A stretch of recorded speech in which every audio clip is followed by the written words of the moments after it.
Ahí sí pueden ver la presentación, ¿verdad?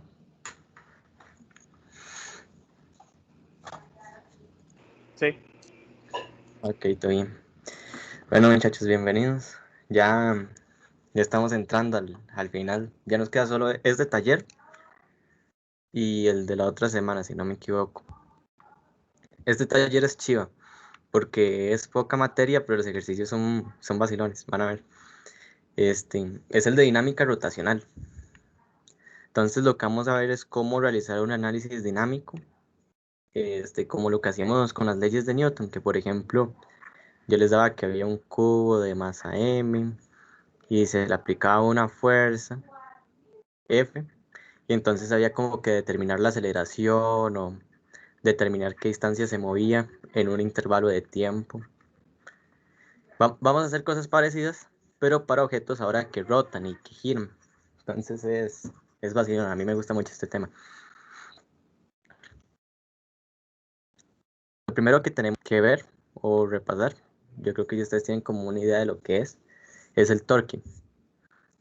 El torque es el agente que causa la rotación de cuerpos. Entonces, por ejemplo, imagínense que yo tengo un disco, más o menos así. Esto es un disco que gira alrededor del eje rojo. Él gira de esta forma. Si nosotros queremos aumentar o disminuir la velocidad a la que gira este disco, nosotros deberemos aplicar algo que se llama torque.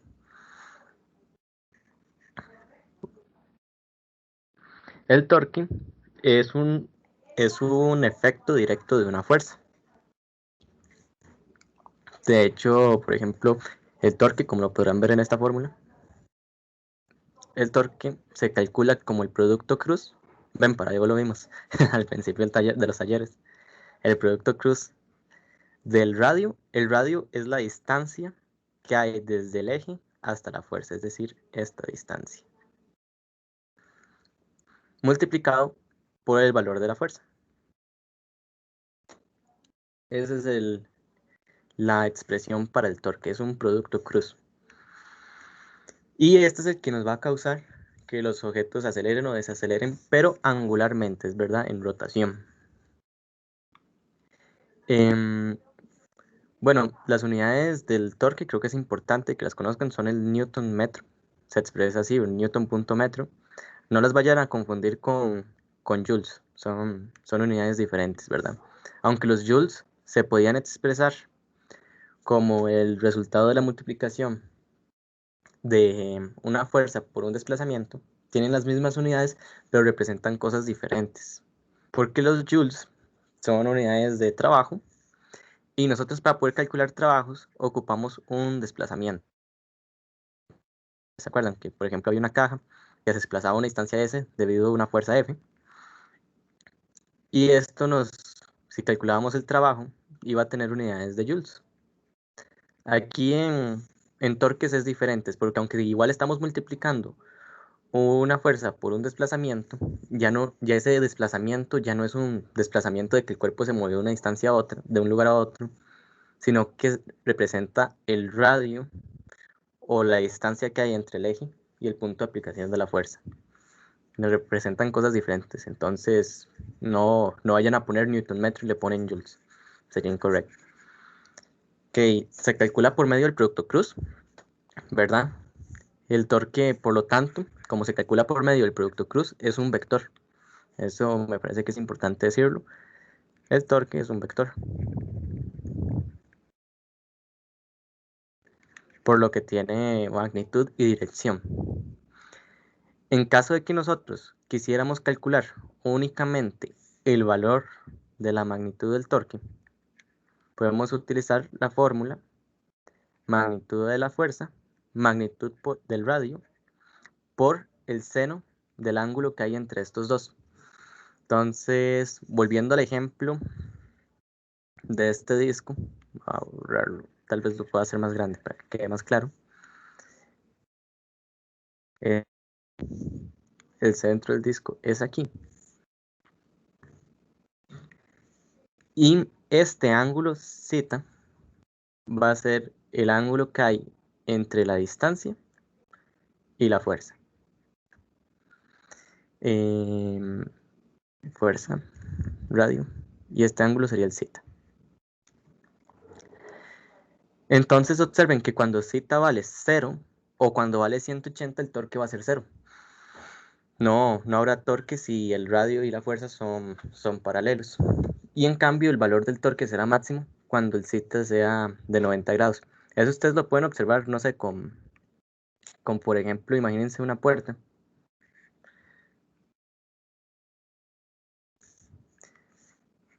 Una puerta, ¿verdad? Digamos que así.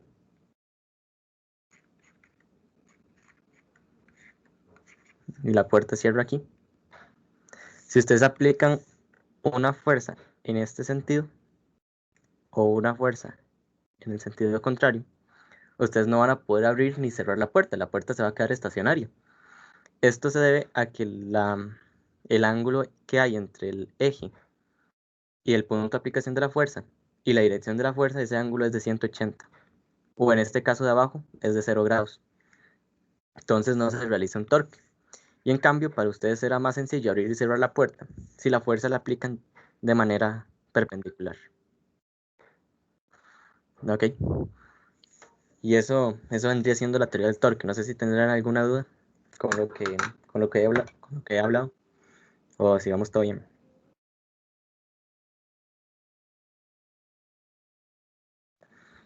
Todo bien. Está bien, está bien. Ok. Ahora, vamos a ver cómo se puede aplicar la segunda ley de Newton para cuerpos que rotan. Como les dije, ustedes tienen un disco o una varilla, lo que sea. Hagámoslo con una varilla para variar el ejemplo. Ustedes tienen una varilla. Digamos que la varilla está guindada del techo y entonces ella se puede mover de esta forma. Y ustedes le aplican una fuerza acá, una fuerza F, que se encuentra a una distancia R del eje de giro. Y entonces, al aplicarse una fuerza F a una distancia R del eje de giro, van a producir un torque. Vamos a llamar ese torque tau. Tau es una letra griega. Ok. Como yo les dije, ustedes al aplicar un torque van a generar que el cuerpo cambie su velocidad, van a variar la aceleración. ¿Cómo pueden ustedes calcular cuál va a ser la aceleración angular que va a tener este cuerpo? Muy fácil. Recurrimos a la ley de Newton, pero el análogo de la ley de Newton para cuerpos en rotación. Recuerden que desde hace como 2 semanas lo que estamos viendo es lo mismo que ya habíamos visto, solo que en vez para cuerpos que se trasladan, para cuerpos que rotan. En este caso la fórmula es muy sencilla. Recordarán ustedes que la segunda ley de Newton para cuerpos que se trasladan es sumatoria de fuerzas igual masa por aceleración. Para cuerpos que rotan va a ser exactamente la misma expresión, pero con los análogos rotacionales. Entonces, por ejemplo, el análogo rotacional de la fuerza era el torque. Las fuerzas producen aceleraciones y los torques producen aceleraciones, pero angulares. El análogo de la masa era el momento de inercia, ¿verdad? La masa nos indicaba qué tan difícil o qué tan fácil era acelerar un cuerpo. Y el momento de inercia venía a hacer exactamente lo mismo, pero para cuerpos de rotación. Entre mayor sea el momento de inercia, más difícil o más fácil va a ser acelerarlo. Y esto multiplicado por el análogo de la aceleración, que era la aceleración angular. Y esa es la segunda ley de Newton para cuerpos en rotación. En caso de que se aplique solo una fuerza, como el de esta varilla, esto tiene que ser igual también a F por R. Y bueno, que esa fuerza se aplique en 90 grados, ¿verdad? Si no se aplica en 90 grados, hay que multiplicarlo por el seno del ángulo. Y esa sería la segunda ley. Ven que es bastante sencillo, es la misma expresión, pero con análogos rotacionales y además tenemos una expresión extra, que por radio, por el seno de zeta también es el torque. Pero esta parte aplica solo cuando hay una fuerza. Solo cuando hay una fuerza. Si hubieran más fuerzas actuando, por ejemplo, que yo le pusiera una aquí u otra acá, ese torque también tengo que tomarlo en cuenta. También tengo que tomar en cuenta el torque que genera esta fuerza y el torque que genera esta fuerza. Eso sería la segunda ley. Y por último, un concepto importante, que es el de rodar sin resbalar, porque vamos a ver un par de ejercicios. Bueno, en el taller voy a desarrollar solo uno, pero probablemente ustedes se vayan a encontrar ejercicios de cuerpos que ruedan sin resbalar.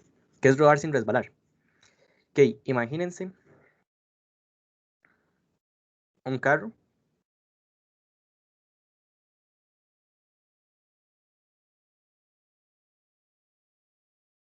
y el carro se encuentra metido en un poco de barro. Y el carro, por más que acelere, no logra salir del barro, porque la rueda está girando y el carro no se está moviendo, la rueda está patinando, ¿verdad? Probablemente ustedes lo hayan visto, por ejemplo, en algún evento 4x4 o que andaban con algún familiar en un barrial y se quedaron pegados en algún lugar y el carro no logra salir por, porque las ruedas no tienen suficiente fricción. Y entonces las ruedas giran, giran, giran, pero el carro no se mueve porque las ruedas están patinando. O por ejemplo, otro ejemplo de imagínense que el carro está en movimiento y por ejemplo a lo largo el carro está en movimiento, se está moviendo a una velocidad v y a lo largo ve algún animal. Entonces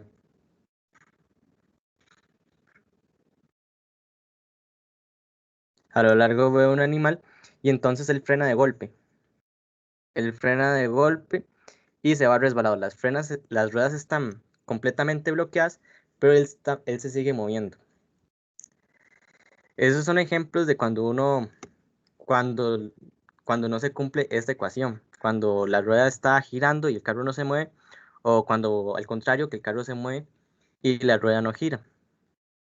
Esos casos a nosotros no nos interesan. Lo que nos interesa es cuando hay un completo equilibrio entre ambas cosas, entre rodar y entre desplazarse. ¿Qué sería rodar sin resbalar?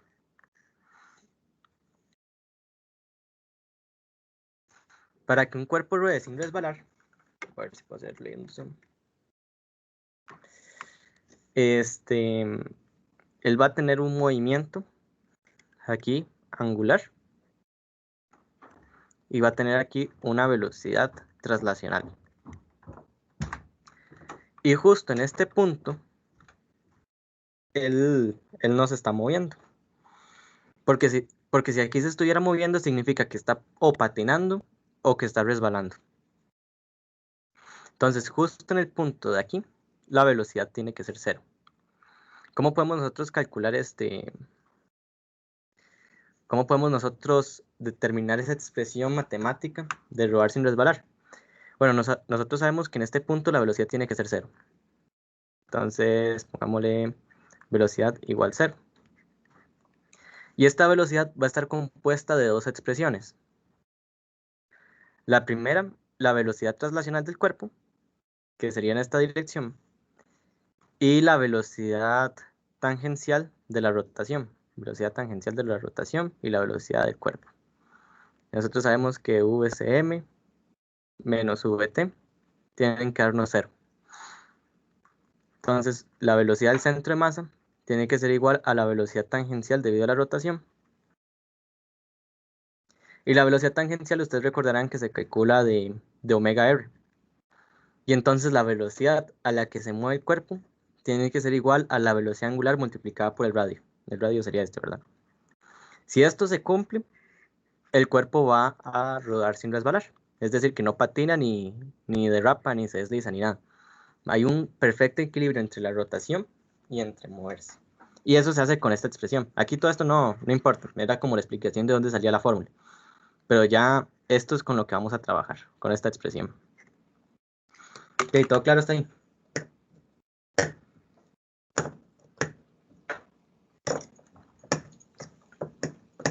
Sí, al principio no la agarraba, pero ya con eso.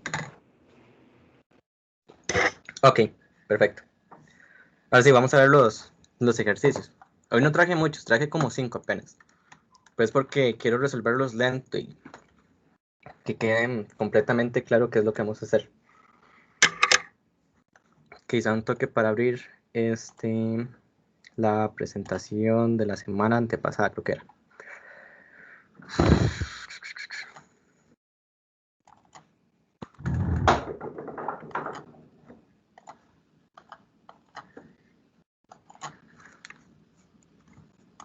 Porque de repente tal vez ocupe estas fórmulas. Entonces, para tenerlas ahí a mano.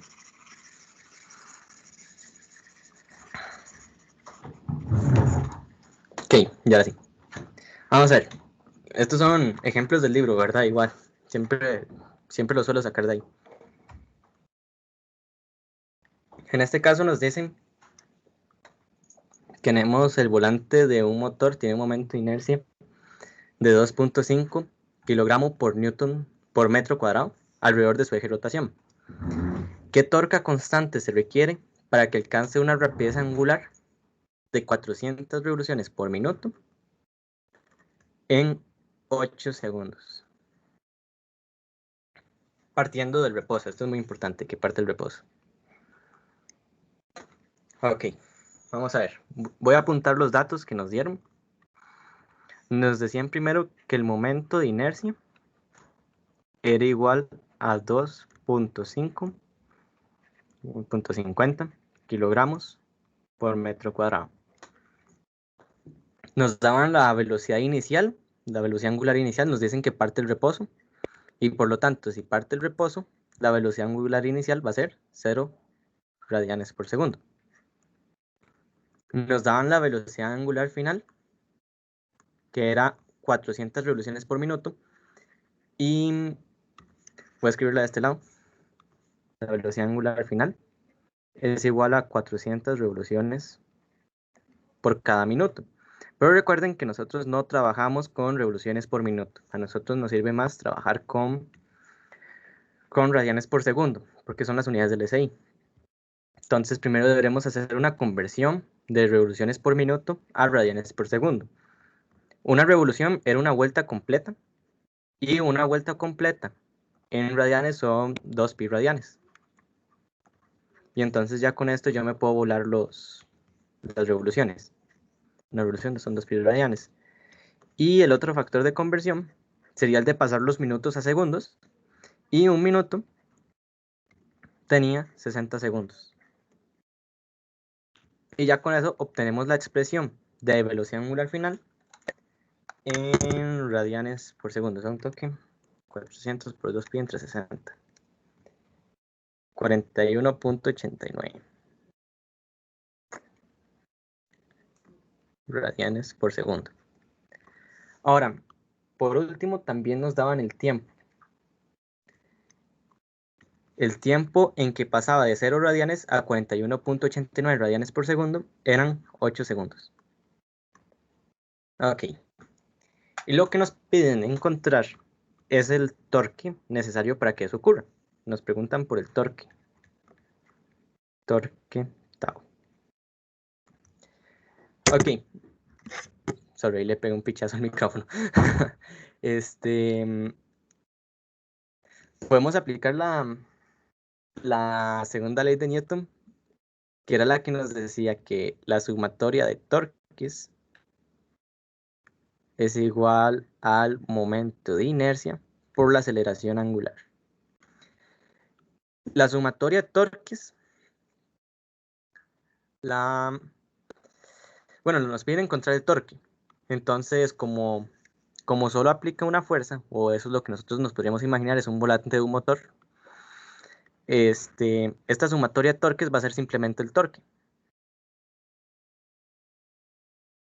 El momento de inercia es este que nosotros nos daban, 2.5, y únicamente nos faltaría encontrar la aceleración angular. La aceleración angular la desconocemos. ¿Cómo podemos nosotros encontrar esa aceleración angular? Bueno, podríamos utilizar alguna fórmula de las que vimos para cinemática de rotación. Por ejemplo, a mí pueden resolver esto de varias maneras, pero en este momento la que se me ocurre como la más sencilla es utilizar la de velocidad angular final es igual a velocidad angular inicial más aceleración angular por tiempo.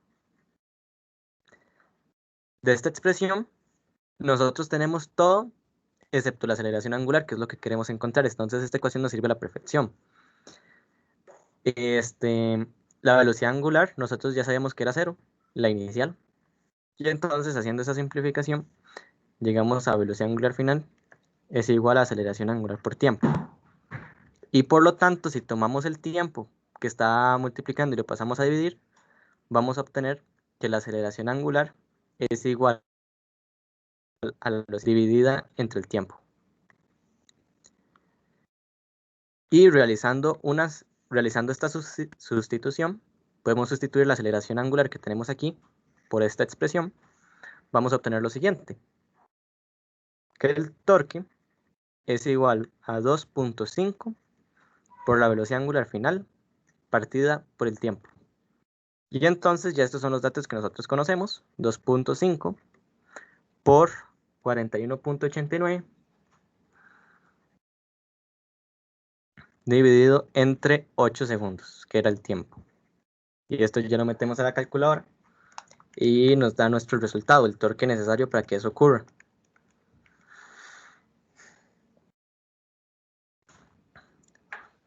$13.1 Newton metro. Y ya ese sería el resultado que nos solicitan. Ok. ¿Tienen alguna duda con este? ¿Todo quedó súper claro? Vean que hay que ir como sacando varios conceptos de todo lo que hemos visto. Por ejemplo, lo de cinemática, lo de conversiones, ver lo que vimos hoy de sumatoria de torques es igual al momento de inercia por la aceleración angular. En este caso, la sumatoria de torques va a ser el torque neto. Y como es un volante de un motor, solo va a tener una fuerza que lo afecta. Entonces ya ahí podemos simplificar la sumatoria de torques como simplemente el torque. Y ya con eso nosotros llegamos al resultado. Es como por ejemplo que yo les diera un cubo pesa 5 kilogramos y tiene una aceleración de 2 metros por segundo al cuadrado. ¿Cuánto es la fuerza? Entonces ahí ustedes sacan, ok, sumatoria de fuerzas es igual a masa por aceleración y entonces la sumatoria de fuerzas es la fuerza neta. Entonces nos queda simplemente fuerza es igual a m por a y ahí ya nos queda 5 por 2, 10. Es lo mismo que hicimos aquí, solo que en este caso estamos hablando de otras cosas, de torque, momento angular y aceleración angular.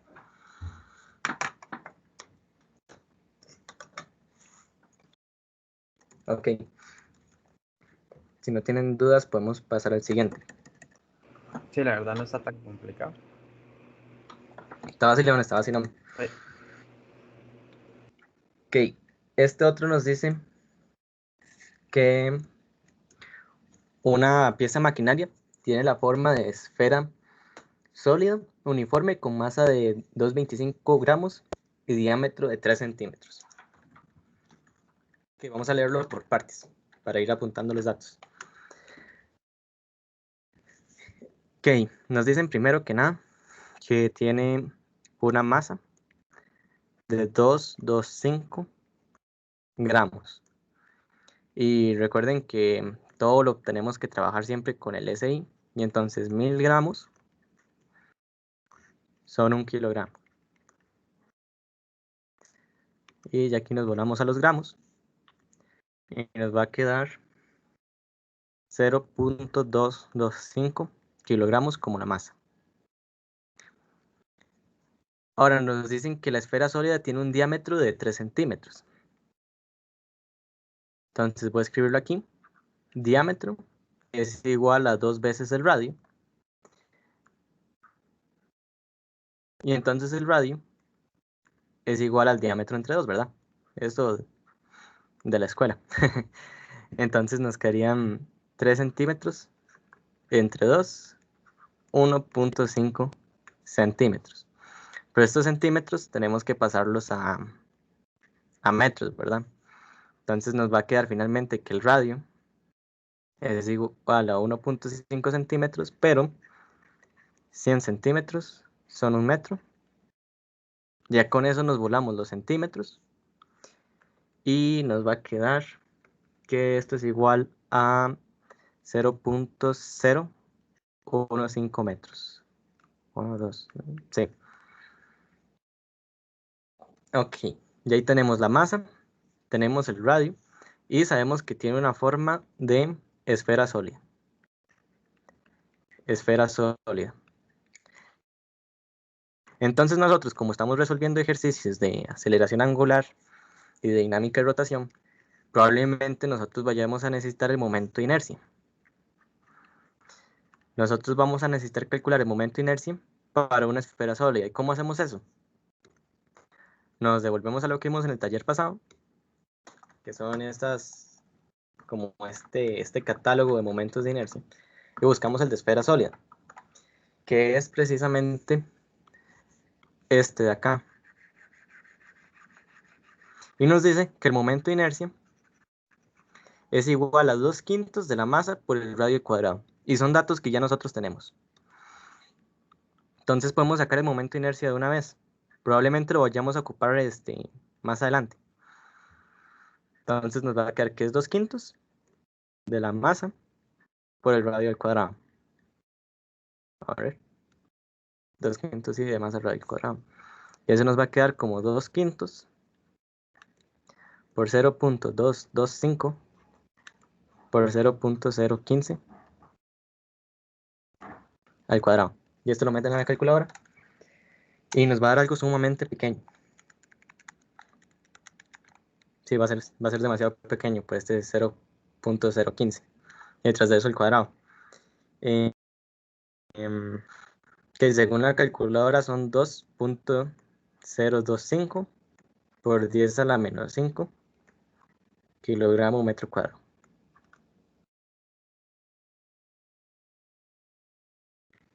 Ese sería el momento de inercia. Ok. Ya aquí tenemos la masa, tenemos el radio que lo sacamos con el diámetro y sacamos el momento de inercia para una esfera sólida. Vamos a ver qué más nos dice el problema. Nos dice que esa esfera sólida gira alrededor de un eje sin fricción que pasa por su centro, pero en un punto del ecuador roza contra un metal, lo que produce una fuerza de fricción de, vamos a apuntarlo, fuerza de fricción es 0.0200 newtons. En ese punto, nos piden que calculemos la aceleración angular y cuánto tiempo requeriría para disminuir su rapidez rotacional a 22.5. Ok. Vamos primero, voy a hacerme primero como un dibujillo de lo que está pasando. Ustedes tienen un eje de rotación, que es este de acá. Este eje pasa por el centro de una esfera. Entonces voy a dibujar aquí la esfera. Y ahora imagínense que esto es una esfera. Puta madre, que feo me quedó, la verdad.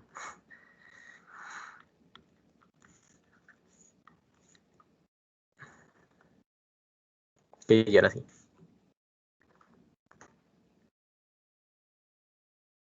Ok, sí. Entonces tenemos la esfera que está girando alrededor de su centro. Y nos dicen que en el ecuador roza contra un metal, lo que produce una fuerza de fricción de 0.02 metros. Recordarán, ¿verdad? Que el ecuador es justo el centro de la esfera, por acá. Y entonces nos dicen que en ese punto, o en toda esa línea del ecuador, está rozando con un metal.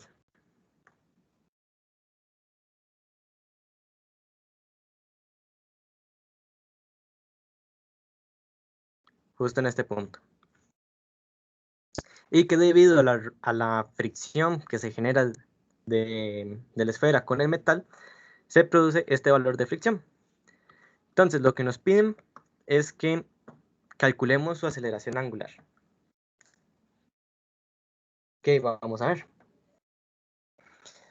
Podemos aplicar la segunda ley de Newton, la que nos decía que la sumatoria de torques tiene que ser igual al momento de inercia por la aceleración angular.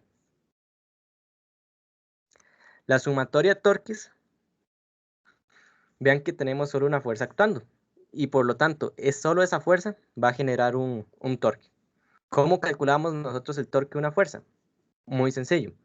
Era igual a la multiplicación de esa fuerza por el radio. Y esto tiene que ser igual a momento de inercia por la aceleración angular. Entonces, si pasamos a dividir este momento de inercia, nos va a quedar una expresión de esta forma, ¿verdad? Está multiplicando el lado derecho, entonces podemos pasar a dividir.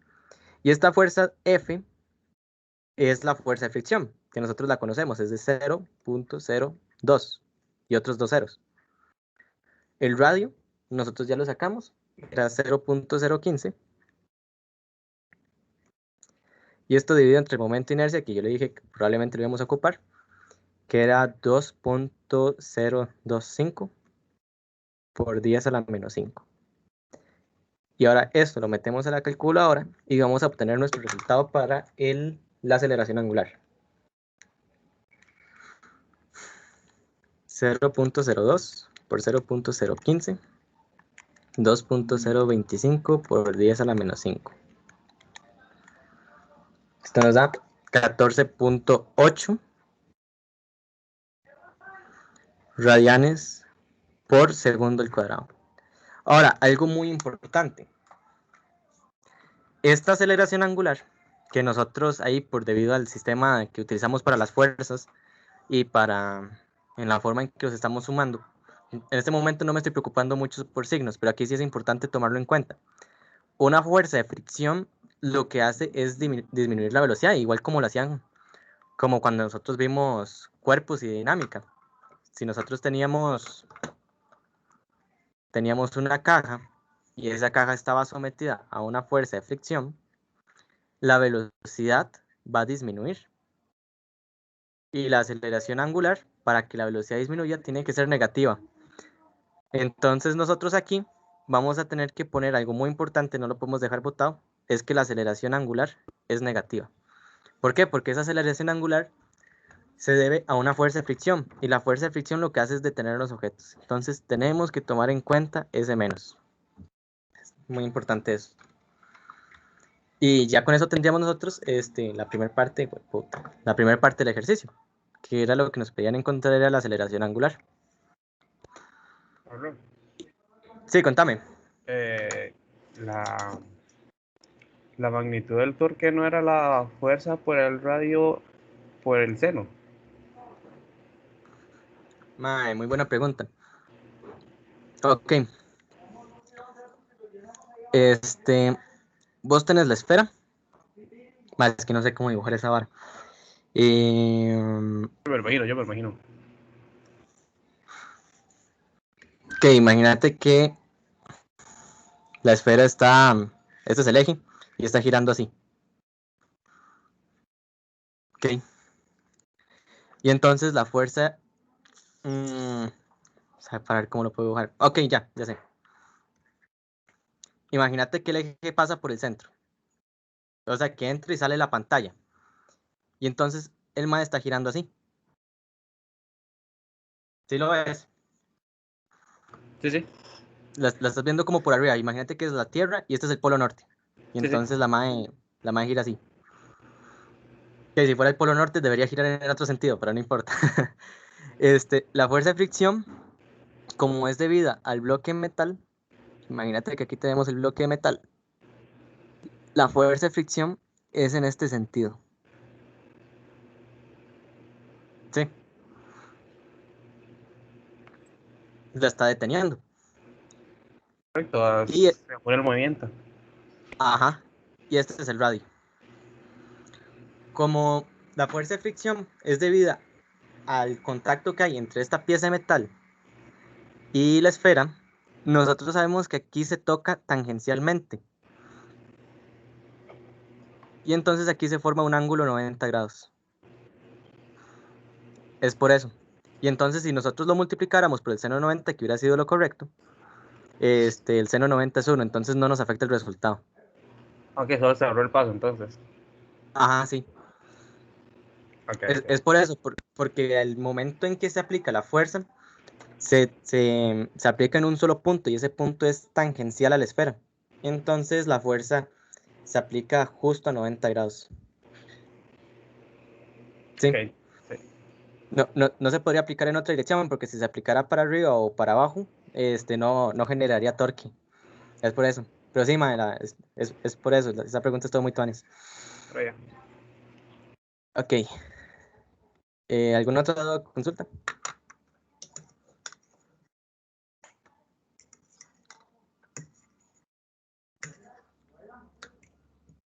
Ok. Y la otra nos dice que cuánto tiempo se va a requerir para que la rapidez rotacional disminuya en 22.5 radianes por segundo. Es decir, nos piden que la velocidad angular disminuya en 22.5. Eso lo podemos escribir así. El cambio de la velocidad angular tiene que ser igual a 22,5. Pero como va a disminuir, tenemos que ponerle un menos, ¿verdad? Porque está disminuyendo, el cambio está siendo negativo. Y entonces aquí nos podemos devolver a la fórmula que usamos al principio del otro ejercicio. Esta de acá.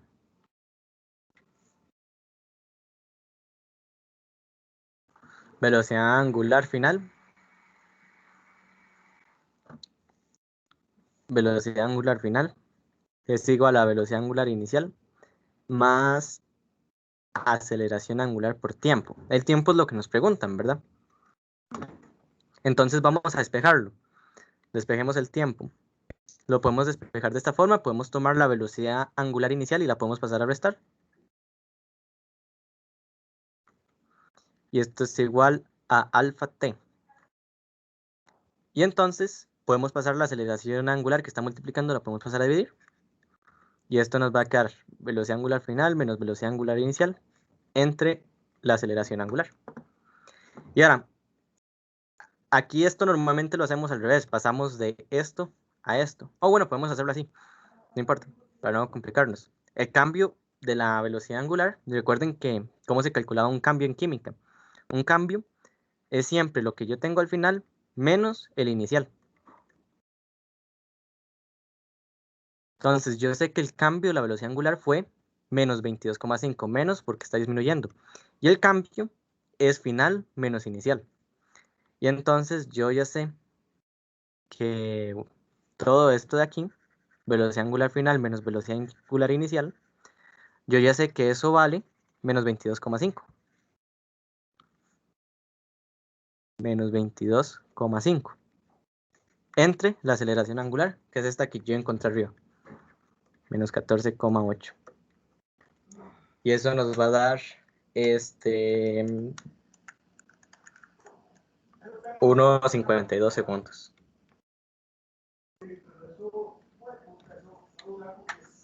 Y ya esa sería la solución para este segundo ejercicio. No sé si les queda alguna duda con esa segunda parte que hicimos, o si todo quedó si me logré explicar bien. Sí, la verdad es que entendible. No te diré sencillo porque no lo he probado sin usted y con usted todo sea más fácil, pero no sé, está complicado. No, pero está tanis, está tanis. Es de ir con mucho cuidado cuando resolvemos los ejercicios. Ok, vamos a ver qué sigue. Es este. Este ya es como de más dinámica. Aquí todo se resuelve igual como lo hemos venido haciendo. Y es de tener mucho cuidado al hacer la matemática, más que todo, porque las ecuaciones físicas yo no las aplico una vez y ya el resto es pura matemática. Vamos a ver qué nos dicen. Nos dicen una caja de 12 kilogramos que descansa sobre una superficie horizontal. En ese caso sería esta de aquí. Mira, ahí me quedaron las rayas. Bueno, ya aquí. De 12,5 kilogramos que descansa sobre una superficie horizontal. Sin fricción, está unida a un peso de 5 kilogramos con un alambre delgado y ligero.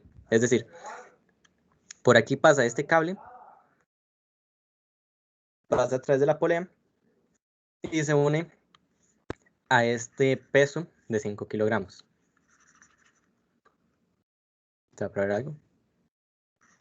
Que sí. Y ligero que pasa por una polea sin fricción.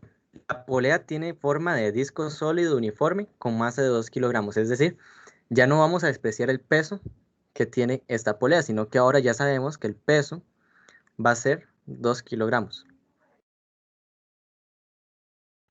Y el diámetro es de 0.5 metros. El sistema se libera. Calcule la tensión en el alambre a ambos lados de la polea, la aceleración de la caja y la componente de la fuerza. Ok, vamos a ver. Aquí, lo primero que tenemos que hacer, con lo primero que tenemos que empezar, es con lo primero que hemos empezado siempre en cualquier ejercicio dinámico, con el diagrama de cuerpo libre. Ok, entonces aquí voy a dibujar el diagrama de la caja que está en la superficie horizontal. Vamos a ver, lo primero que podemos dibujar es el peso, ¿verdad? El peso nunca lo podemos olvidar, que va hacia abajo, que sería W1, que es igual a masa 1 por gravedad. Y podemos apuntar también por aquí que la masa 1 son 12 kilogramos, porque nos estamos refiriendo a esta caja de acá. Y esta caja de acá es a la que le estamos haciendo el diagrama de cuerpo libre. Tiene 12 kilogramos y tiene un peso hacia abajo. Ahora, esta caja está descansando sobre una superficie, está descansando sobre la mesa. Entonces recuerden siempre que un cuerpo, cuando se encuentra sobre alguna superficie, hay una fuerza normal hacia arriba, perpendicular a la superficie, normal. Nos dicen que no tiene fricción, superficie horizontal sin fricción, entonces ya no nos tenemos que preocupar por eso. Sin embargo, sí está atada a una cuerda, y esa cuerda nos va a provocar a nosotros una fuerza de tensión. Voy a ponerle tensión 1. Ok, ese sería el diagrama de cuerpo libre para el cuerpo que se encuentra en las superficies, que se encuentra en la mesa. Voy a hacerle el diagrama de cuerpo libre para el peso, para este de 5 kilogramos. Y entonces igual podemos dibujarnos la cajita y le podemos poner aquí el peso. W2 es igual a M2 por G. Y podemos anotar aquí que M2 es igual a 5 kilogramos. Ahora, aquí se encuentra colgando, entonces va a haber una fuerza de tensión hacia arriba, que la voy a llamar tensión 2. Y bueno, no se encuentra sobre ninguna superficie, entonces no va a haber normal de ningún lado. Y al tampoco encontrarse sobre ninguna superficie, tampoco hay fricción. Y ahora aquí tal vez venga lo nuevo. Tenemos que hacer el diagrama de cuerpo libre de la polea. Entonces voy a dibujarlo así, con un círculo.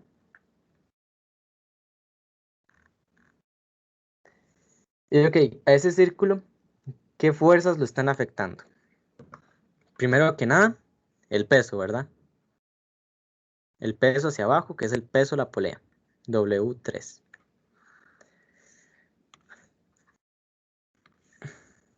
W3. ¿Qué otra fuerza? La fuerza de la tensión. ¿Cuál tensión? Hay dos tensiones.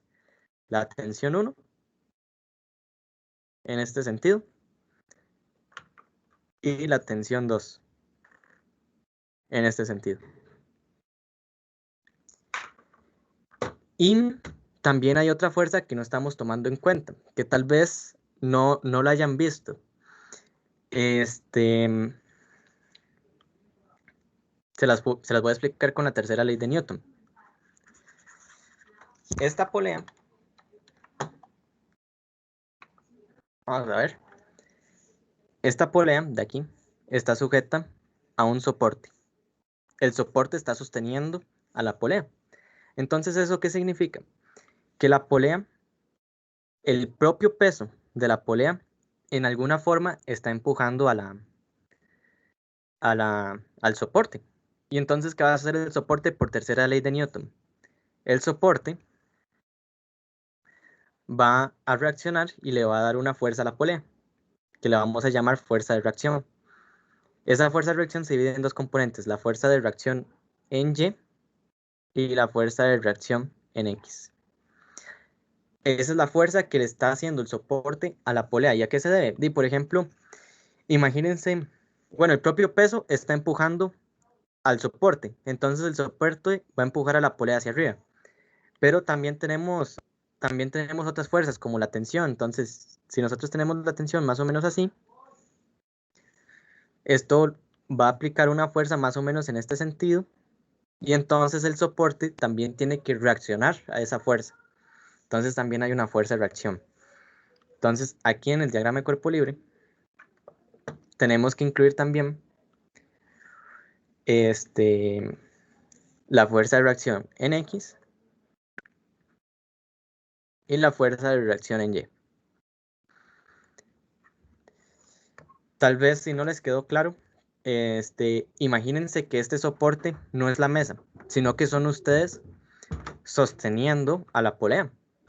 Y ustedes cuando están sosteniendo la polea, ustedes no sienten que no tiene peso. Ustedes tienen que agarrar la polea y ponerle fuerza, porque si no se les va a caer. Esas fuerzas que ustedes tienen que poner a la polea son estas de acá. La fuerza de reacción en X y la fuerza de reacción en Y. Nosotros la pudimos haber escrito como una sola fuerza en esta dirección, pero como nosotros no sabemos ni la dirección ni tampoco sabemos la magnitud de esa fuerza de reacción, entonces lo más sencillo es escribirla como en X y como en Y. Fuerza de reacción en X y fuerza de reacción en Y. Ok. Sí me logré explicar bien de dónde viene esa fuerza de reacción.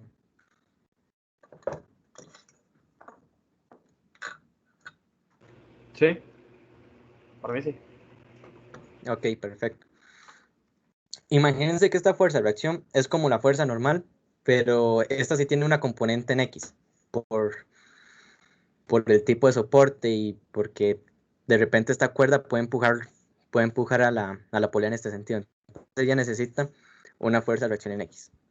Ok, y ahí tenemos los diagramas de cuerpo libre. Entonces, vamos a ver. Empecemos analizando la polea. Esta polea, debido al peso de 5 kilogramos, va a experimentar una aceleración en ese sentido, una aceleración angular alfa. Y entonces, nosotros podemos aplicar la segunda ley de Newton. ¿Qué decía la segunda ley de Newton? Decía que la sumatoria de torques es igual al momento de inercia por esta aceleración angular. Ahora, aquí nosotros tenemos que definir un sentido de rotación. Voy a definirlo de esta forma. El sentido de rotación, cuando gira como el reloj, es positivo, y cuando gira contrario al reloj, va a ser negativo. En este caso, la aceleración va como el reloj, entonces yo aquí la pongo positiva. Ahora, la sumatoria de torques, ¿quiénes van a ser?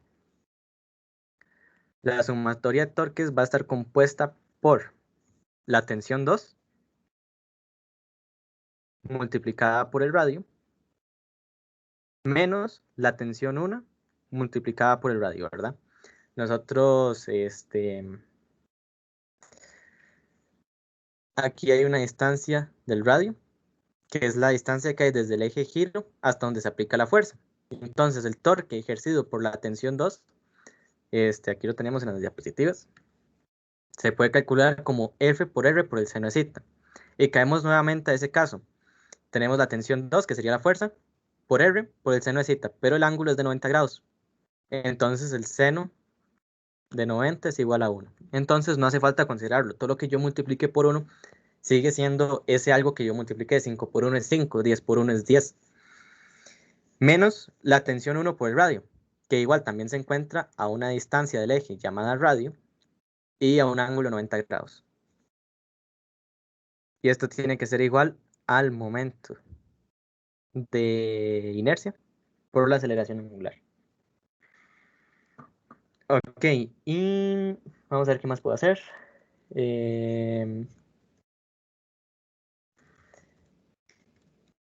Ok. De repente puedo sacar este radio a factor común, ¿verdad? Este radio que tengo aquí y este radio que tengo acá, puedo sacarlo yo a factor común. De esa forma me queda así. Tensión 2 menos tensión 1.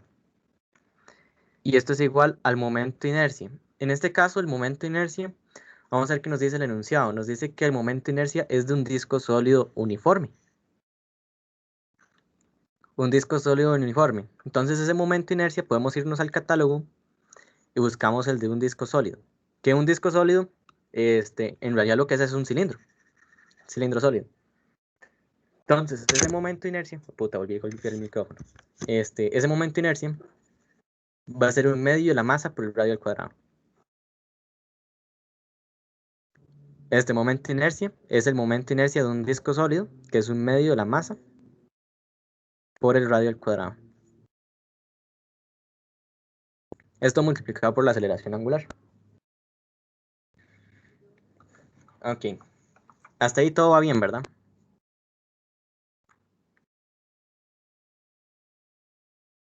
No los he dejado botados en ninguna parte. Ok. Supongamos que no. Voy a hacer sumatoria de fuerzas para el cuerpo para el que se encuentra sobre la mesa. Este cuerpo que se encuentra sobre la mesa, tiene una aceleración en este sentido. No la podemos olvidar. Entonces voy a realizar sumatoria de fuerzas en X, que en realidad va a ser sencilla. Sumatoria de fuerzas en X para el cuerpo 1 es igual a masa por aceleración, ¿verdad? Porque en el eje X él está siendo acelerado, es el plano en que se está moviendo. X, Y. Sumatoria de fuerzas en X se le está acelerando, es igual a masa por aceleración. Esta sumatoria de fuerzas en X únicamente afecta la tensión. Entonces la tensión 1, yo sé que va a ser igual a la masa del cuerpo 1 por la aceleración. Entonces esta tensión 1 que yo tenía aquí, ya la conozco, es la masa del cuerpo 1 por la aceleración. Voy a realizar sumatoria de fuerzas ahora para el peso. X, Y. Para este de acá.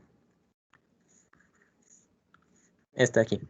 Voy a realizar la sumatoria de fuerzas para este cuerpo de aquí. Este cuerpo está cayendo. Como está cayendo, tiene una aceleración en este sentido. Entonces realizamos la sumatoria de fuerzas. Sumatoria de fuerzas en Y para el segundo cuerpo es igual a masa por aceleración. Ahora, al cuerpo 2, ¿qué fuerzas lo están afectando? Tiene la tensión 2 hacia arriba, entonces la ponemos positiva, menos el peso hacia abajo, que es M2 por G. Como el peso va hacia abajo, yo lo pongo negativo. Vean que yo aquí puse que el eje Y era positivo hacia arriba. Entonces yo aquí tengo que poner el peso que va hacia abajo negativo. ¿Y esto a quién va a ser igual? Va a ser igual a la masa del cuerpo 2 por la aceleración. Pero vean que esta aceleración va hacia abajo. Entonces esta aceleración, como va hacia abajo, nuevamente tengo que poner un menos.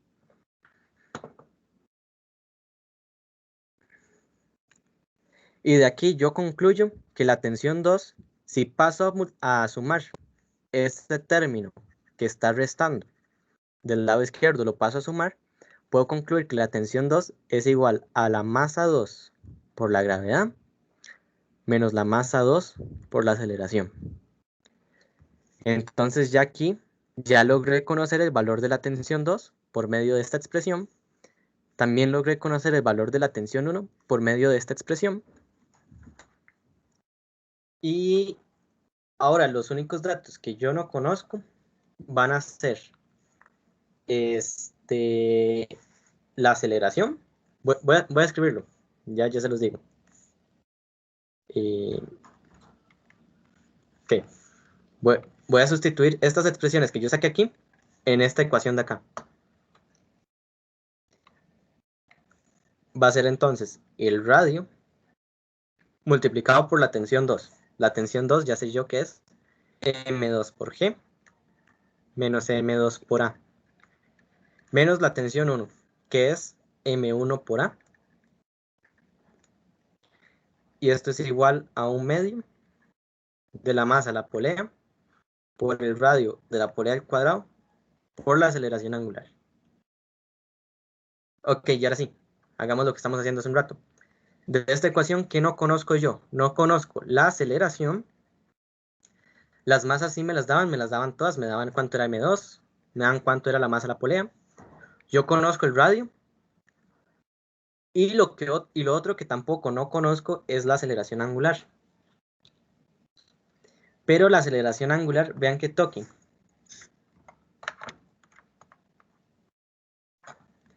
La aceleración angular de esa polea la podemos calcular, podríamos calcular con esa aceleración angular la aceleración lineal, la aceleración tangencial, que es lo que entró en el quiz, en la actividad semanal pasada, la semana pasada. Las tensiones, la tensión 1 y la tensión 2, todas están actuando sobre la superficie de la polea, ¿verdad? O sea, no es que esas tensiones de repente se incrustan y de repente están aquí. Ellas siempre están actuando en la superficie de la polea. Y nosotros podemos calcular cuánto va a ser la aceleración en ese punto de la polea, la aceleración tangencial o la aceleración lineal. Nosotros sabemos que esa aceleración tangencial es igual al producto del radio con la aceleración angular. ¿Recuerdan esa ecuación de la semana pasada? La aceleración lineal es igual al radio por la aceleración angular. Y esta aceleración tangencial va a corresponder a este punto o a toda la superficie que yo rayé en morado. Y entonces, de esta expresión, yo puedo obtener entonces, pasando el radio a dividir, que la aceleración angular es igual a la aceleración tangencial entre radio. Que esta aceleración tangencial es simplemente A. Entonces, yo utilizando esta ecuación de acá, voy a cambiar la aceleración angular por A. Y haciendo eso nos va a quedar algo así. R M2G menos M2A menos M1A es igual a 1/2 de la masa por el radio al cuadrado por la aceleración angular, que era A entre R. A entre R. Ok, voy a parar aquí un toque. ¿Cómo vamos? ¿No se han perdido ninguna parte o todo lo van a entender? ¿Sí me voy explicando bien en todo lo que yo voy realizando? Sí, sí, está algo larga, pero literalmente todo lo que ha hecho lo hemos visto en algún momento, entonces no está tan complicado. ¿Todos piensan igual? ¿O hay cualquier cosa me pueden parar si algo no lo explico bien o me enredo o lo digo mal?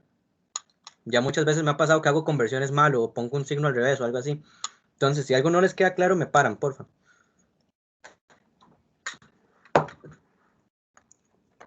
Ok. Y ya, yo creo que ya eso fue la parte física. Ya lo que queda es simplemente matemática, sustituir. Qué puta micrófono, ya lo he pegado 3 veces. Ok. Este radio, yo lo puedo pasar a dividir. Escribirlo en celeste. Entonces, este radio que está multiplicando, lo voy a pasar a dividir. M1A es igual a 1/2 de la masa por radio al cuadrado por A entre R, dividido por este radio. Y entonces yo ya puedo cancelar, bueno, este radio que está dividiendo lo puedo multiplicar con el de abajo y me queda radio al cuadrado. Y entonces ya aquí ya puedo cancelar estos dos. Vean, se me canceló el radio.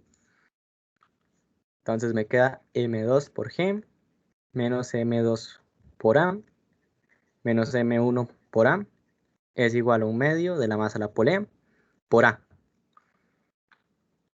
Estos términos que tienen la aceleración están restando, los puedo pasar a sumar. Y entonces, haciendo eso, me va a quedar algo así. M2 por G es igual a este que paso a sumar, M2 por A. Este que paso a sumar, M1 por A. Más lo que ya tenía de este lado, que era un medio, demonios, más un medio de la masa por A.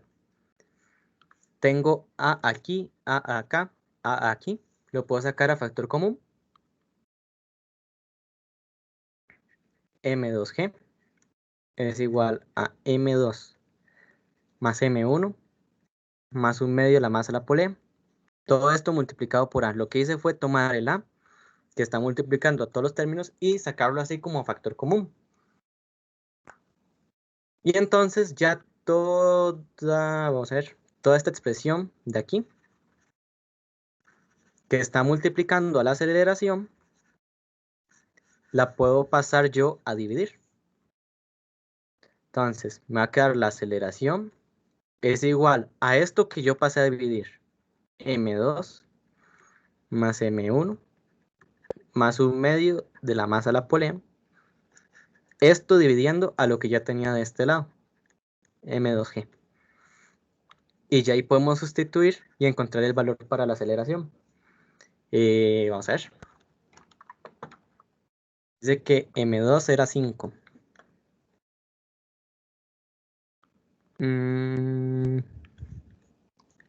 5 por 9,8 dividido entre la M2 que era 5 dividido entre M1. M1 era 12 más un medio de la masa de la polea, que la masa de la polea era 2, un disco uniforme con masa de 2.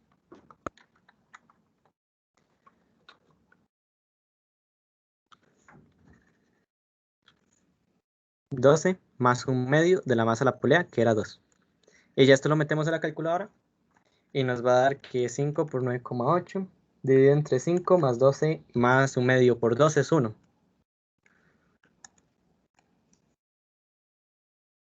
2.72 metros por segundo al cuadrado. Y esta es la aceleración que tiene en el sistema. Este cuerpo de aquí está acelerando a 2,71. Este cuerpo de aquí está cayendo a 2,71.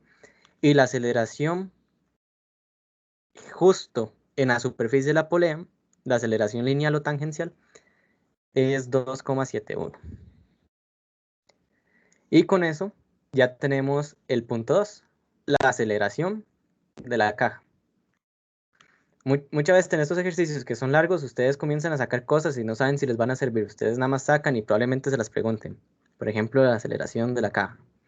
Ahora nos preguntan, en el punto 1 nos pedían la tensión en el alambre de ambos lados de la polea. Ok, la tensión 1 era masa 1 por aceleración. Entonces ya muy sencillo. Tensión 1 es igual a la masa 1, que era 12, por la aceleración que la acabamos de sacar.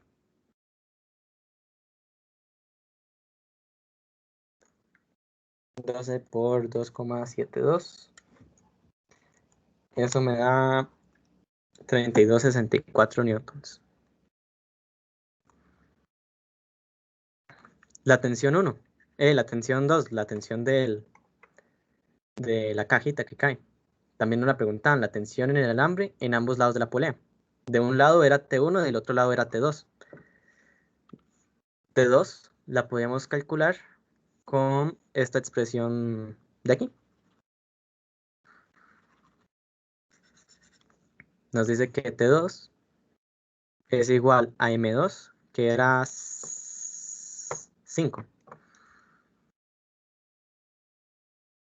por 9,8 menos 5 por la aceleración, que era 272, que ya la sacamos también. Entonces la tensión 2 es igual a 5, 9,8 menos 2,72 Me da 35,4.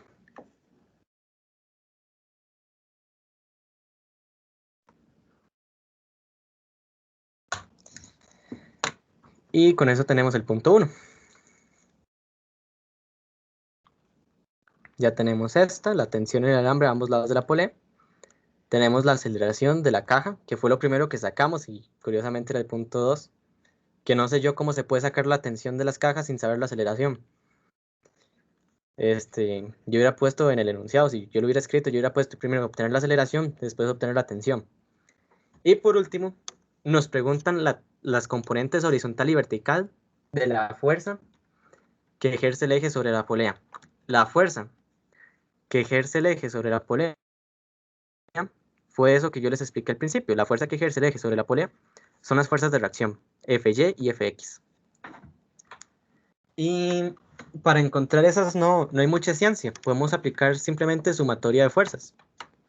Solo para ver si puedo copiar el dibujo y traérmelo para abajo.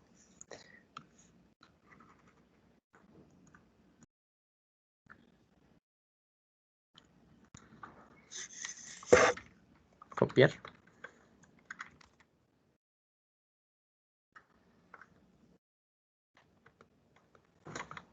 Que si nosotros queremos encontrar las reacciones,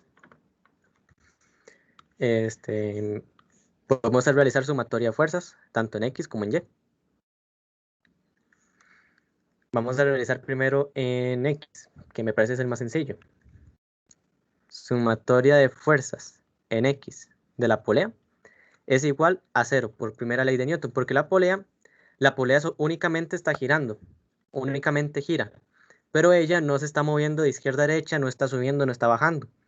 Y entonces tendríamos que aplicar la primera ley de Newton, que era la que aplicaba para cuando los cuerpos se encontraban en reposo. Esta sumatoria de fuerzas en X me va a quedar Fx, que es la reacción, hacia la derecha. Voy a ponerlo aquí. X positivo, Y positivo. Fx va en la dirección de X positivo, entonces la pongo positiva. Menos la tensión 1. Y esto es igual a 0. Y entonces Fx es igual a la tensión 1.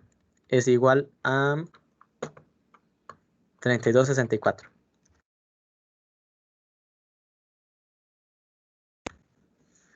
Tiene sentido, ¿verdad? Porque la tensión 1 me está jalando la polea hacia la izquierda. Y entonces el eje tiene que empujar a la polea con la misma magnitud de la tensión 1 con tal de que la polea no se vaya a la izquierda. Esta es la fuerza de reacción del eje, la que evita que la polea se me vaya a la izquierda. Eso es la fuerza en X. Ahora también yo puedo encontrar la fuerza de reacción en Y. La fuerza de reacción, la sumatoria de fuerzas en Y de la polea tiene que ser igual también a 0. Y entonces yo de ahí puedo sacar que la sumatoria de fuerzas en Y va a ser la reacción en Y menos la tensión 2 menos la masa, el peso de la polea.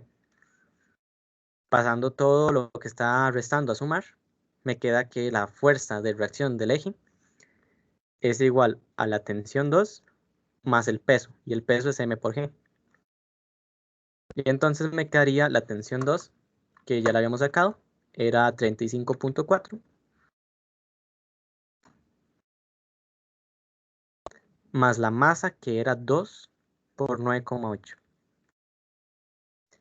Y ya esto lo meten a la calculadora, 35,4 más 2 por 9,8, 55 cerrado. 55 newtons. Y entonces aquí lo podemos ver en el diagrama de cuerpo libre. La tensión 2 y el peso me están jalando la polea hacia abajo. Entonces el eje tiene que empujarme a la polea hacia arriba. Y me lo tiene que empujar hacia arriba con 55 newtons.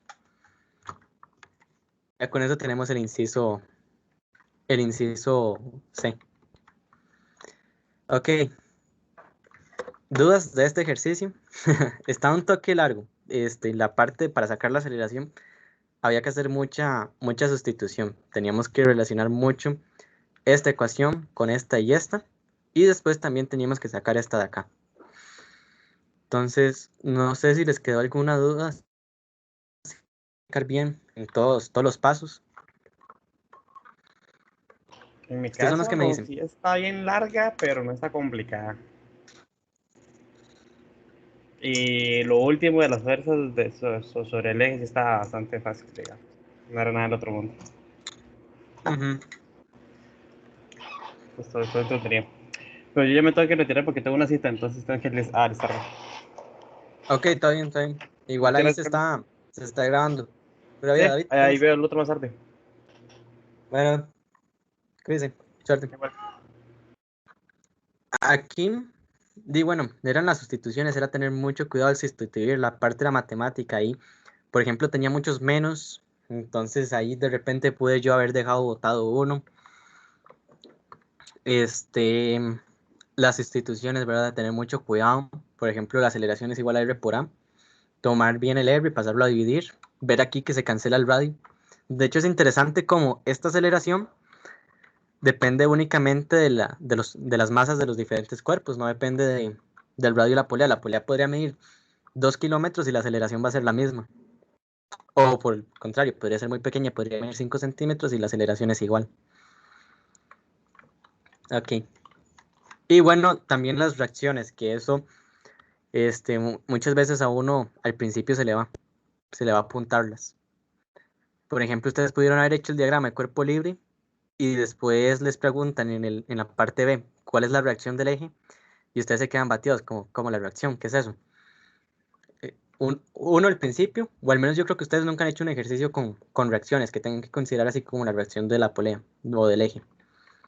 Pero en realidad era sencillo, ¿verdad? Era nada más apuntarlas y ver, ok, f de x menos t1 es igual a 0 y f y menos t2 menos w es igual a 0. Ok, guardar. Y ya nos querían solo dos. El que sigue es parecido al que hicimos en el taller pasado. Eh, Relacionamos cosillas de energía. Esto es más fácil. Este, Vamos a ver, nos dicen que se enrolla una cuerda varias veces en el borde de un aro pequeño de 8 centímetros de radio. Entonces va de nuevo, lo mismo que hacemos siempre. Radio es igual a 8 centímetros por 100 centímetros, son 1 metro. Y entonces esto me da 0,08 metros. Ese es el radio del aro. Y tiene una masa de 0,18 kilogramos. Nos dicen que es un aro. Aquí lo pueden ver ustedes en la imagen. Es un aro y este aro se parece al cilindro de pared delgada. Que el cilindro de pared delgada, el momento de inercia, era simplemente la masa por el radio al cuadrado. Entonces vamos a sacarlo. Igual como hicimos en el pasado, probablemente ocupemos y si no lo practicamos. El momento de inercia de ese aro es masa por el radio al cuadrado. Y esto es igual a 0,18 por 0,08, que nos va a dar algo nos va a dar no tan pequeño como el pasado, pero tampoco va a ser una expresión grande. Ok, vamos a ver cuánto es eso. 0,18 por 0,08. Si no me equivoco, da 0,0144 kilogramos por metro cuadrado. Ok, ese sería el momento de inercia. Nos dicen que el extremo libre de la cuerda se sostiene fijo y el aro se suelta a partir del reposo, es decir, velocidad angular inicial es igual a 0 radianes por segundo, porque sale del reposo. Después de que el aro ha descendido 75 centímetros, calcula la rapidez angular del aro al girar y la rapidez de su centro.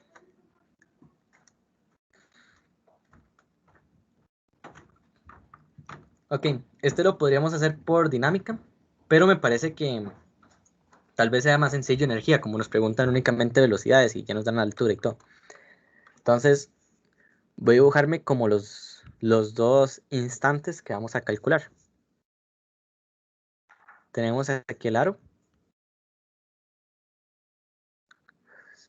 Demonios.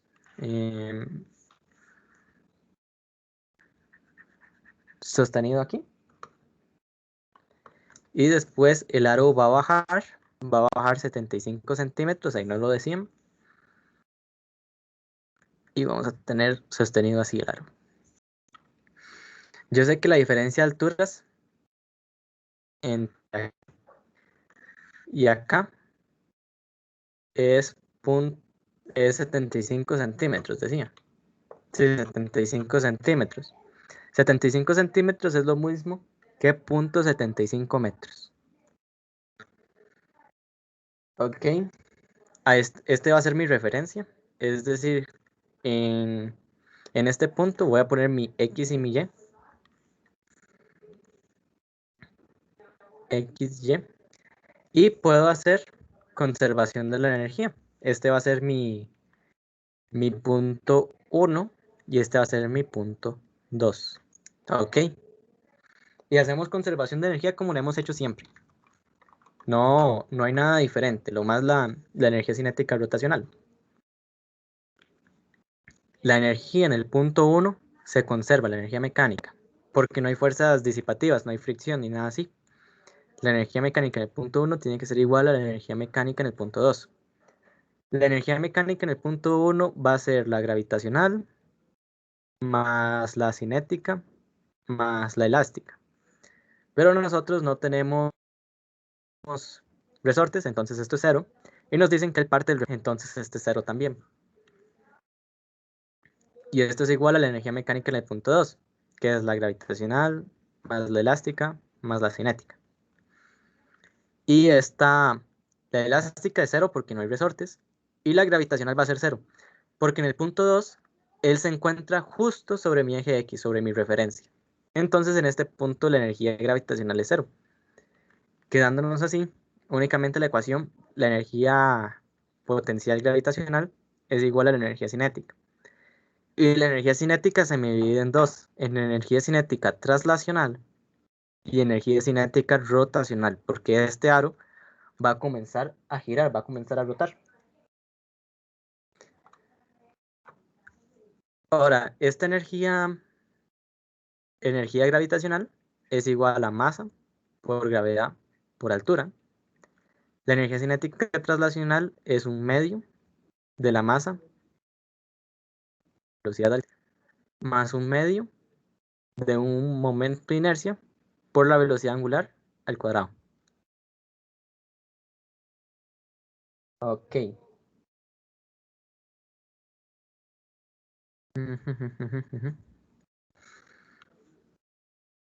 Esta masa voy a escribirla así. Ahora, tal vez de repente, este momento de inercia, habíamos dicho que era masa por el radio al cuadrado. Entonces voy a sustituirlo por esa expresión. Entonces me va a quedar mg por h es igual a un medio de la masa del aro por la velocidad que tiene el cuadrado, más un medio del momento de inercia, que era masa por radio al cuadrado por la velocidad angular al cuadrado. Aquí se me va a cancelar. Vean que tengo la masa multiplicando a todos los términos de la ecuación, entonces la puedo cancelar.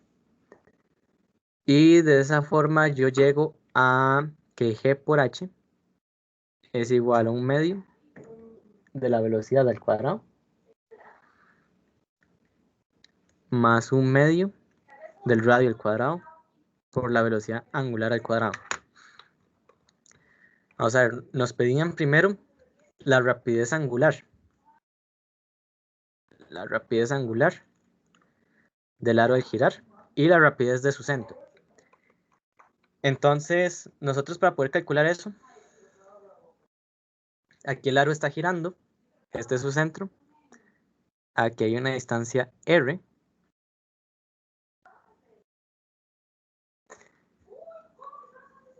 y bueno, aquí hay una distancia r y por lo tanto aquí él tiene una velocidad tangencial, que esa velocidad tangencial es igual a omega por el radio. Y esta velocidad tangencial de aquí, por la condición de rodar sin resbalar, de hecho es la misma demostración, es exactamente igual, vamos a llegar a que la velocidad del centro es igual a omega r. Entonces, esta velocidad del centro hacia abajo tiene que ser igual también a la velocidad tangencial igual a omega r. ¿Verdad? Porque aquí el aro no está rodando, no está ni patinando ni deslizándose. Tiene una cuerda enrollada al aro y entonces se puede decir que él está rodando sin resbalar. Y entonces la velocidad tangencial es igual a omega r y esto es igual a la velocidad del centro. Entonces ahí podemos empezar con cualquiera de las dos. No sé cuál quieren calcular primero. Podemos utilizar que v es igual a omega r y sustituirlo aquí. Si hacemos eso, nos va a quedar esta expresión, g por h es igual a un medio de la velocidad, pero la velocidad es omega r al cuadrado más un medio de r al cuadrado por w al cuadrado. Hacemos la distribución de la potencia, nos quedaría g por h es igual a un medio w cuadrado radio al cuadrado más un medio r cuadrado w cuadrado. Ven que estas dos expresiones son iguales. Bueno, voy a hacerlo en amarillo. Esta expresión es igual a esta expresión de acá. Entonces esto es como por ejemplo cuando hacíamos x más x es igual a 2 veces x. Entonces nos va a quedar g por h es igual a 2 veces un medio w cuadrado r al cuadrado. Se cancela el 2 y llegamos a que g por h es igual a w cuadrado por el radio al cuadrado.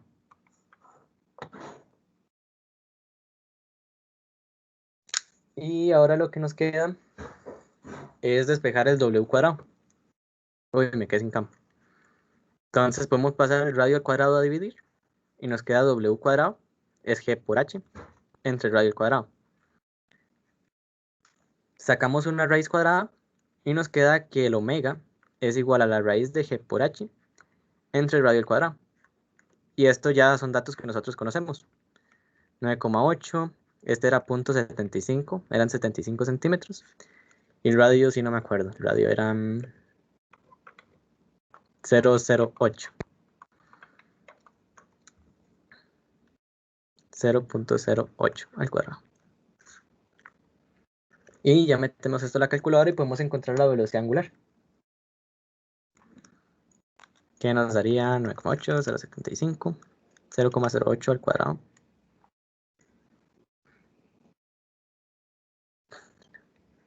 33.89 radianes por segundo al cuadrado. Esta sería la velocidad angular a la que está girando el anillo, el aro. Y también esa sería la primera parte, la de la rapidez angular. La segunda parte nos pide la rapidez de su centro. Ya podemos usar esta ecuación de acá. La velocidad del centro es igual a omega 33.89 por el radio 0.08. Y eso nos da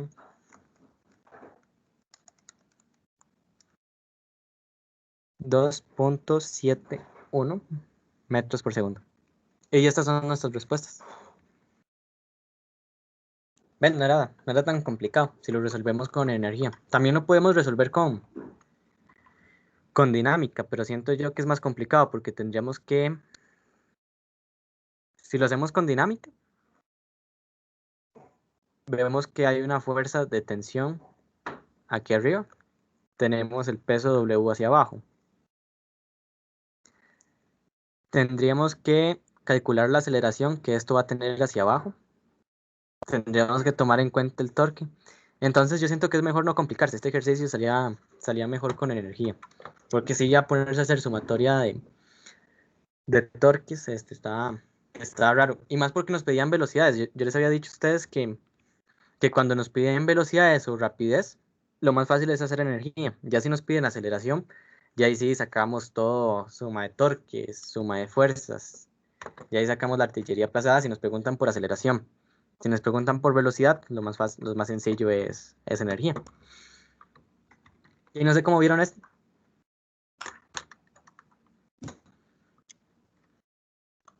Sin duda, está bien.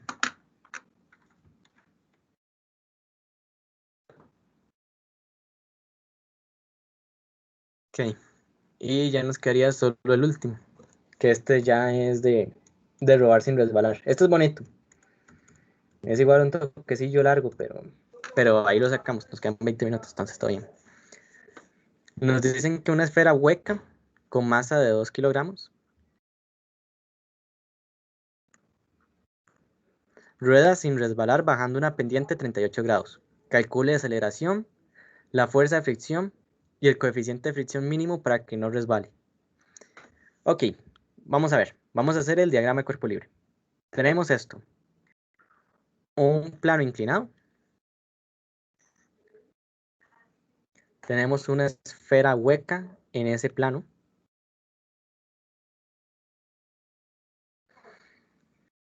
Y nos preguntan por aceleración, fuerza de fricción y coeficiente de fricción mínimo.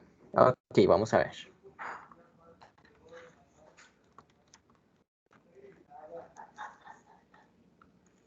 Primero, vamos a hacer el diagrama de cuerpo libre. Fuerza que no se nos puede olvidar. Eso, hacia abajo. Otro que no se nos puede olvidar. La normal.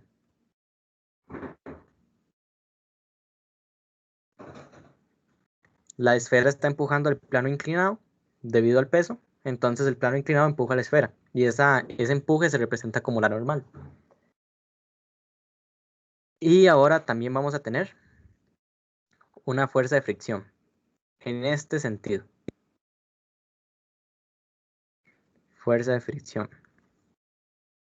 Ese sería el diagrama de cuerpo libre. Ahora, deberemos también seleccionar nuestro eje de referencia. X, Y. Y entonces nosotros sabemos que aquí hay un ángulo de 38 grados. Que este ángulo 38 es el mismo ángulo que hay aquí. Y ahora podemos realizar sumatoria de fuerzas en Y, sumatoria de fuerzas en X, todo lo que a nosotros se nos ocurra. De hecho, este ejercicio no tengo claro cómo lo voy a resolver, pero yo sí sé que hay que hacer sumatoria de fuerzas en Y, en X y torque, y ahí vemos qué sale. Que vamos a ver. Hagamos primero en Y, para sacar la normal. Sumatoria de fuerzas en Y es igual a la normal menos la componente en Y, que sería esta de acá, del peso. Y vean que esta componente está tocando al ángulo. Entonces lo calculamos con coseno. Sería W por el coseno de zeta. Voy a ponerle zeta. Y esto tiene que ser igual a 0, por primera ley de Newton. Y entonces yo de aquí yo averiguo que la normal es igual a la masa por la gravedad por el coseno de zeta. Ahora, yo conociendo la normal, yo sé que la fuerza de fricción es igual al coeficiente de fricción por la normal. Por lo que la fuerza de fricción va a ser igual al coeficiente de fricción por la masa por la gravedad por el coseno del ángulo. Ok. Ahora vamos a realizar sumatoria de fuerzas en X. Suma de fuerzas en X es igual a la componente en X del peso, que sería esta de acá, menos la fricción. Entonces nos quedaría la componente en X del peso, que esta no toca el ángulo, entonces la calculamos con seno. W seno de zeta menos la fricción. Y esto tiene que ser igual. Nosotros vamos a tener una aceleración en este sentido. Y eso tiene que ser igual a masa por aceleración. Ahora el peso es igual a m por g, seno de zeta, menos la fricción, que ya habíamos dicho que era coeficiente de fricción por m por g por coseno de zeta. Y esto es igual a m por a. De esta expresión podemos cancelar la masa que está multiplicando a todos los términos.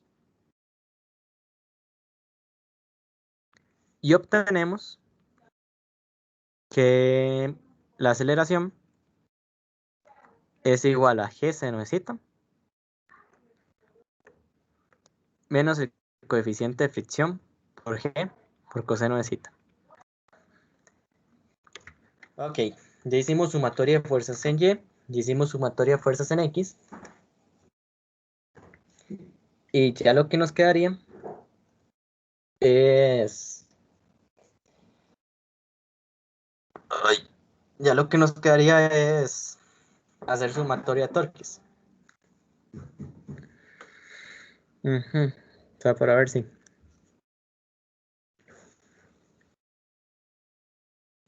Esta suma de torques en realidad es sencilla. Van a ver. Esta sumatoria de torques, si escojo este lado como positivo, vamos a ver. Esta rueda está girando en este sentido, en sentido del reloj, en sentido horario. El torque que va a generar la fuerza de fricción tiene ese mismo sentido. Entonces yo sé que fuerza de fricción por el radio de la esfera va a ser la sumatoria de torques. Vean que las otras fuerzas no ejercen torque. ¿Por qué las otras fuerzas no ejercen torque? Voy a dibujar otro diagrama aquí, porque ya ese se me llenó mucho. Tenemos el peso aquí, la normal aquí, y la fricción acá. Vean que la fuerza de fricción aquí, si lo hacemos con el radio, genera un ángulo 90 grados. El peso, vean que el peso tiene la misma dirección que el radio sería este, y el peso sería este que apunta hacia abajo. El ángulo que hay entre ellos es o 0 o 180. Y ustedes pueden revisar ahí que el seno de 0 o el seno de 180 es 0. Entonces el peso no genera torque. El peso no va a generar que la rueda comience a girar. De hecho, él pasa por el centro. Entonces no hay ninguna distancia. Igual pasa con la normal. Ustedes pueden revisar aquí, la normal tiene esta dirección. Y el radio que hay desde el centro hasta la normal tiene esta dirección. Entonces sucede lo mismo. La dirección que tiene la normal y la dirección que tiene el radio es eso, 0 o 180. Y el seno de 0 y el seno de 180 son 0. Entonces no provocan torque. Lo pueden ver así, te los voy a poner de esta forma. Cuando el radio y la dirección de la fuerza tienen el mismo sentido, ya sea que son paralelos o son antiparalelos, no van a producir torque. Por lo que el único que produce torque es la fuerza de fricción, porque es el único que tiene un sentido diferente al radio. Y nosotros sabemos por segunda ley de Newton que esto es igual al momento de inercia por la aceleración angular.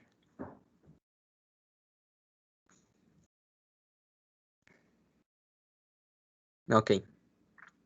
Vamos a ver qué más podemos encontrar de aquí.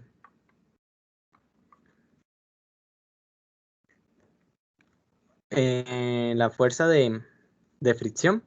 Habíamos dicho que iba a ser el coeficiente de fricción por m, por g, por coseno de zeta, por el radio, por el momento de inercia de una esfera hueca. Era hueca, ¿verdad? Una esfera hueca. Nos vamos aquí al catálogo y buscamos el momento de inercia de una esfera hueca. 2/3 de la masa por el radio al cuadrado. Entonces nos cae aquí 2/3 de la masa por el radio al cuadrado. Y esto igual a la aceleración angular. Ok.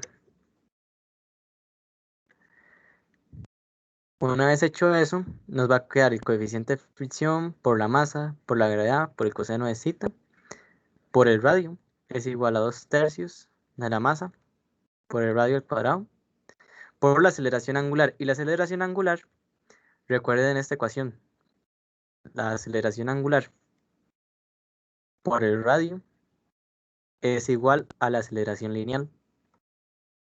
Entonces la aceleración angular es igual a A entre R. Entonces yo aquí en vez de escribir alfa, voy a escribir alfa es igual a A entre R. A entre R. Y entonces vean lo que sucede. Esta masa se me cancela con esta masa. Este radio se me va a cancelar con un radio de aquí. Entonces me queda solo un radio. Y ese radio que queda se me cancela con el radio que tengo aquí abajo. Y entonces me va a quedar que el coeficiente de fricción por la gravedad por el coseno de zeta es igual a 2/3 por A. Y ok, vamos a ver, vamos a ver. De esta expresión que yo tengo para calcular la aceleración, lo único que no conozco es el coeficiente de fricción, porque la gravedad es conocida y el seno del ángulo es conocido. Entonces yo de esta ecuación voy a despejar el coeficiente de fricción. Coeficiente de fricción es igual a 2/3 por la aceleración, dividido, vean que esta gravedad está multiplicando, la paso a dividir, dividido entre la gravedad, y el coseno de zeta está multiplicando, pasa también a dividir. Y ya aquí tengo una expresión para el coeficiente de fricción, y esta expresión del coeficiente de fricción la voy a tomar y la voy a meter aquí. Entonces, voy a volver a copiar eso.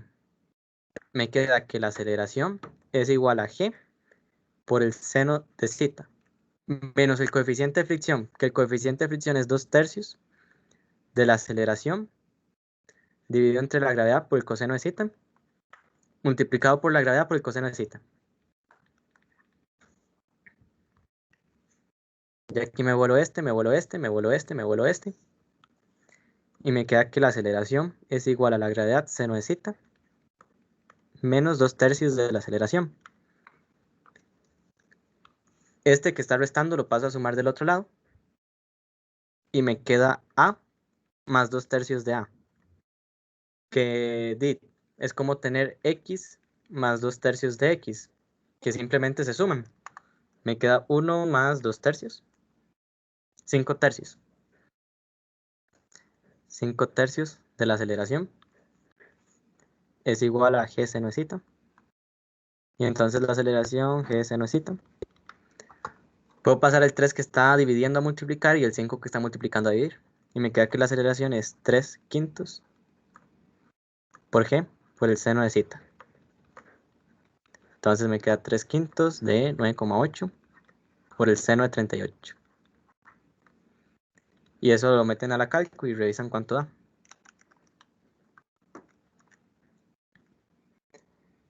3,62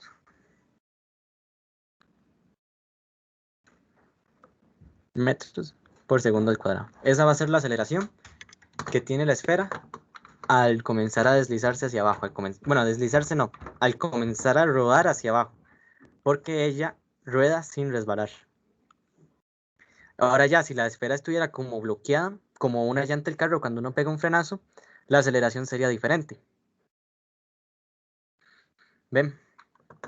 Esta sería la respuesta del punto A. Calcule la aceleración. Ok, ahora vamos a ver qué más podemos hacer. Nos dicen calculemos la fuerza de fricción. Para calcular la fuerza de fricción, ocupamos, vamos a ver, hay varias formas de hacerlo, estoy viendo. Podemos calcularla como el coeficiente de fricción por la normal. Pero el coeficiente de fricción no lo conocemos todavía. Entonces, pero podríamos conocerlo. Vean que el coeficiente de fricción es 2/3 de la aceleración entre g por coseno de zeta. Y ya conocemos todo.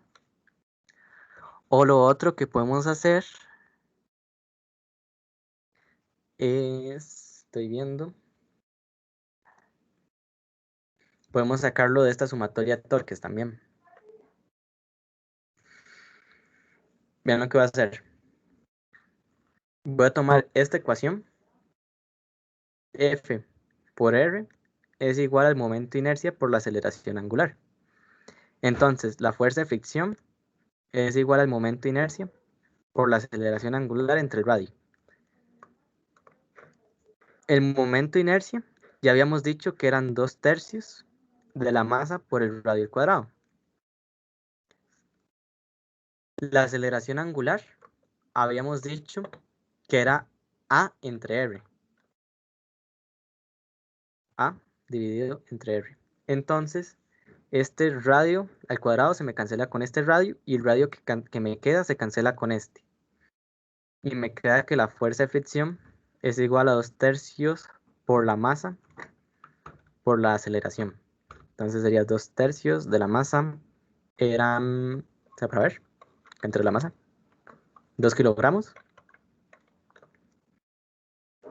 2 kilogramos por la aceleración, que era 362. Y eso nos puede dar la fuerza de fricción. 4.826.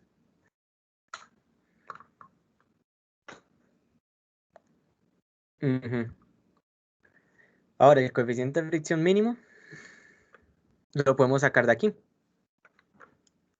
Voy a copiarlo. Dibujo. Agarro esta ecuación. Copiar.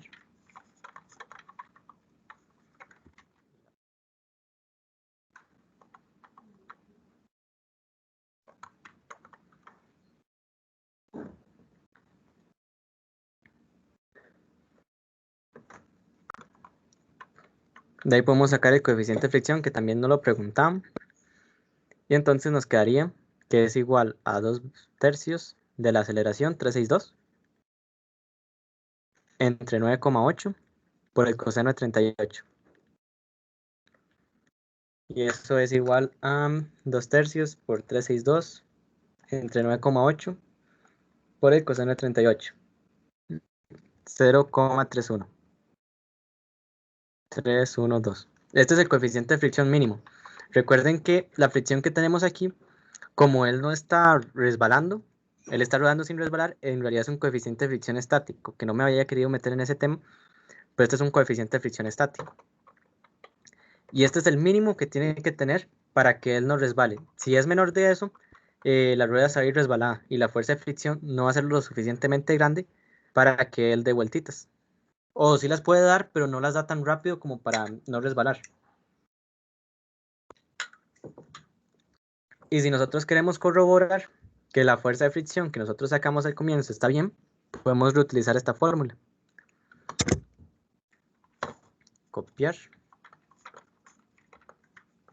Y la pego. Puta.